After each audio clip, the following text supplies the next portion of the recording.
Wednesday evening ஒரு 4 மணி போல் வந்து பார்த்தோம்னா இட்லிக்கு அரிசி ஊற வச்சுருந்தேன். அரிசி தனியாக உளுத்தம் பருப்பு தனியாக தான் வந்து போடுவேன்.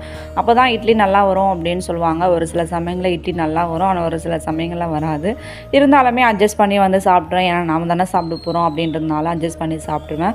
அதுக்கப்புறம் கோல மாவு வாங்கியிருந்தேன். ஸோ அதனால் ஜெலிச்சு எடுத்துகிட்டு அதில் அரிசி மாவு கொஞ்சம் கலந்ததுக்கப்புறமா அவ்வளோ அழகாக வந்து கோலம் போட்டோம்னா நல்லா பளபளன்னு இருக்கிற மாதிரியே வந்து ஃபீல் ஆகுது.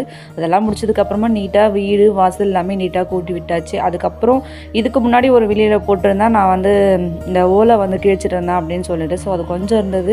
ஸோ அதையுமே ஃபினிஷ் பண்ணிடலாமேன்னு சொல்லிட்டு அதையும் கொஞ்சம் பார்த்துட்டு இருந்தேன். அப்படியே சைட் கேப்பில் வந்து பார்த்தோம்னா டீயும் போட்டு குடிச்சிட்டு ஒரு 6 மணி போல் வந்து விளக்கும் ஏற்றிட்டாச்சு. மதியமே ஊற வச்ச அரிசி இருந்தது. சரி அதை சீக்கிரமாக செஞ்சிடலான்னு சொல்லிட்டு சாதம் வடிச்சிட்டாச்சு.